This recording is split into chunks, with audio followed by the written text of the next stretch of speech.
Hey guys, what's going on? And welcome to another video. And before we get started, I just have to say, guys, we just hit a huge milestone here on the channel. I just got my 100th subscriber and I can't believe it. I never thought when I started working on these videos 2 months ago that in this amount of time that we'd get to 100 subscribers. So anyway, guys, I just wanted to say thank you so much to everyone who's been watching my videos and leaving comments and stuff like that. I could not do it without all of you. Anyway, guys, as I said before, thank you very much. And all right, and please, to all my new watchers, subscribe and leave a like. And now let's get into the topic of today's video. As possible. One of the key witnesses that allows us to really understand what was going on in the boiler rooms during the sinking was this man. His name is Frederick Barrett, and he was the lead fireman in boiler room number 6, and he survived the disaster. His testimony comes in as a great first-hand account to the fight that the engineers were doing down in the boiler rooms, trying to keep the Titanic afloat as long as possible. As you can see from this blueprint of the Titanic, the red lines you see along the Titanic's hull are the watertight compartments, and the green lines you see are the points in the hull where the iceberg damaged the ship. Now, as you can see, boiler room number 6 was very heavily damaged by the iceberg impact, but boiler room 5 had a very, very small tear in it. Frederick Barrett was hard at work in boiler room number 6 when the Titanic struck the iceberg, and this is where his story began. At 11:40 p.m., right before Titanic struck the iceberg, Frederick Barrett noticed a red warning light come on and an emergency bell rang, letting him know that he needed to shut all the dampers on the boilers in the boiler room. The dampers are basically these big doors. They allow the firemen and engineers access to the fire. This was what he did right before Titanic struck the iceberg at 11:40 p.m. But while the men were still at work getting the boiler room secure, Titanic struck the iceberg, and due to how much damage boiler room 6 got in the impact, the entire wall exploded open, and water rushed into the boiler room, forcing the men inside to retreat further back into boiler room number 5. Before we go any further, we need to talk about the Titanic's pumps. Now, the Titanic over the years, and at the time as well, has gotten this reputation for, where she was a huge ship, that everything about her was huge. She had these massive pumps that could deal with any kind of damage. Well, that wasn't really the case. The Titanic's pumps were never designed or never really intended to handle a massive catastrophic flooding scenario like the Titanic found itself in. The pumps weren't exactly in the right places, and I'll show you what I mean in a second. The Titanic had 2 pumps, a bilge pump and a ballast pump. The ballast pumps were used to keep the ship at an even keel. If the ship was leaning in one direction, you flood some tanks with the ballast tanks and the ship would level itself. The bilge pumps were the primary ones used to, eject water from the ship. Like if you have some flooding and stuff like that here and there, that's what the bilge pumps were for. But the problem was the pumps weren't in the best areas to help the engineers deal with the flooding situation that they found themselves in the night the Titanic was sinking. As you can see from this chart shows the 2 types of pumps that I mentioned earlier and how many of each pump they were and their locations throughout the ship. So as you can see, the Titanic had 5 ballast pumps, but only 1 located towards the front of the ship. One of the ballast pumps was located in boiler room 5, but boiler room 6 didn't have any pumps. Now all the bilge pumps, the primary ones used to eject water from the ship, were all located towards the back of the ship. So what the engineers would have to do is run hoses from the back of the ship where those pumps were located to the front of the ship in order to help the people there deal with the flooding. So what that ended up meaning as well, when Titanic struck the iceberg, they gave orders on the bridge to shut all the watertight doors, and each watertight door blocked off each compartment of the ship.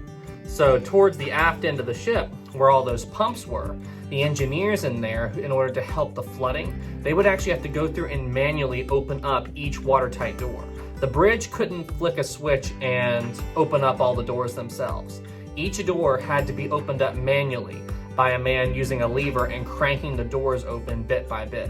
So it took a fair amount of time for the engineers towards the back of the ship to get hoses up to the front of the ship where the flooding was taking place. The following clip is from a Titanic film called Saving the Titanic, and it showcases what I was just talking about. It shows some engineers in the back of the Titanic in the engine room opening the watertight doors in order to manually run hoses from the bilge pumps to the front of the ship where the ship is flooding. So each watertight door that was in between them and the water, they'd have to open up manually just to run hoses to that room to try to drain the water that was rapidly flooding the ship. Taking another look at the Titanic's blueprints, the Titanic could stay afloat with the first 4 compartments breached, but under the iceberg's impact 6 sprung open. Now the Titanic possibly could have survived 5 compartments breached if Boiler Room 5 had not been compromised. If Boiler Room 6 had been the only one compromised, then the engineers could have focused all their efforts on keeping it from flooding. They might have been able to save the Titanic or at least greatly delay the sinking, but due to the fact that Boiler Room 5 had also been compromised, they spent all their time in there fighting the water, so because of this, there was no way to save the Titanic. The next person we need to talk about is this man. His name was Joseph Bell, and he was the chief engineer on board the RMS Titanic. And the next man we need to talk about is this man. His name was Joseph Shepard, and he was an assistant engineer on board the RMS Titanic. Both of these men were heavily involved in dealing with the disaster and trying to keep the Titanic afloat as long as possible. They were both more towards the aft end of the ship when the collision occurred, and when they were moving forward, when they got to Boiler Room 5, they ran into Frederick Barrett, who told them what was going on, and they noticed the small amount of flooding that was going on in Boiler Room number 5. Boiler Room 5 only had a small tear inside of a coal bunker, so at the beginning of the disaster, the flooding was manageable. Joseph sent Frederick Barrett and Shepard up and over the watertight door. You could actually go up and you could go down from the ship, you could climb a ladder and go up and over a watertight door. And he sent them up above to go and check on Boiler Room 6 and see if there was any hope for it while they tried to get the pumps and get everything else going in Boiler Room number 5. However, when Shepard and Barrett re-entered Boiler Room 6, they found it to be beyond hope. They could not do anything at this point to try to save Boiler Room 6 where it was so badly flooding. So at this point, they headed back up the ladder and sealed it off and began to put in more work in order to try to delay the flooding of Boiler Room number 5. Once Barrett and Shepard had gotten back into Boiler Room 5 and told Bell what had happened in Boiler Room 6, he would have known that the ship was doomed.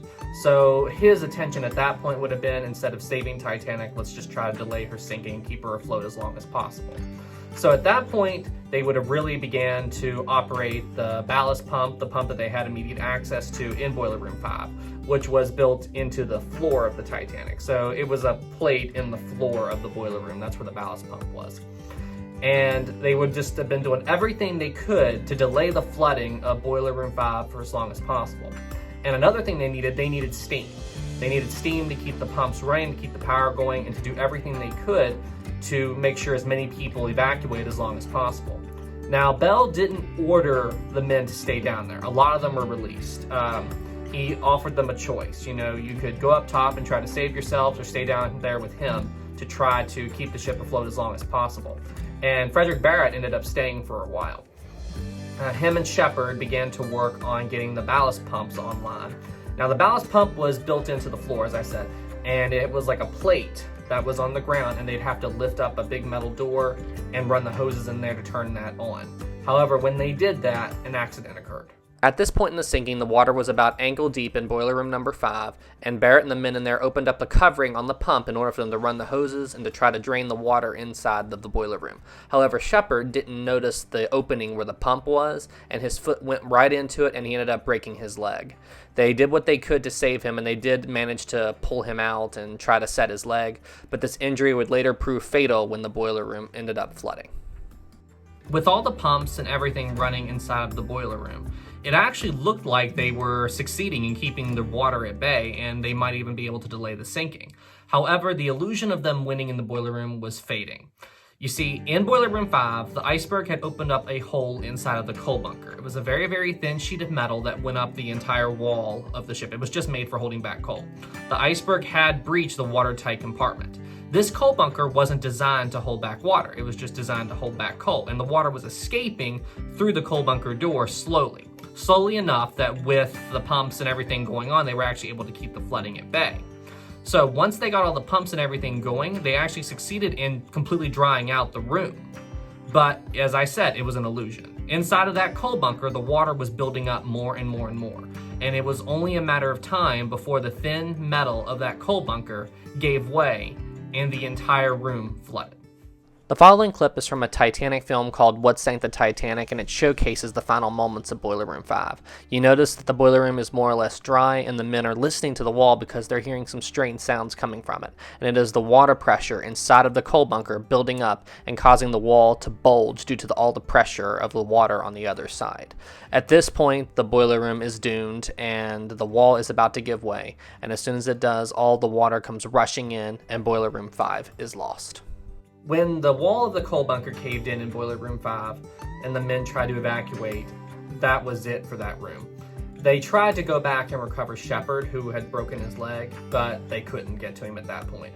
Frederick Barrett was on his way up the escape ladder in Boiler Room 5 and saw some men get washed away, including Shepard. And so at that point, he left the boiler room and headed up onto the boat deck, in which he escaped in a lifeboat. When Boiler Room 5 flooded, that was the end of the big efforts in order to try to hold back the water.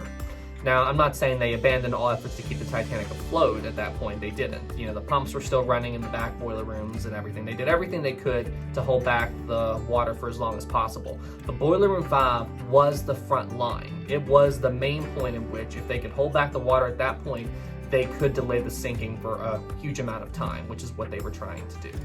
No one knows the fate of Joseph Bell. He was, as I said, the chief engineer of the Titanic, so the theory is he stayed down below until the very end and never tried to escape.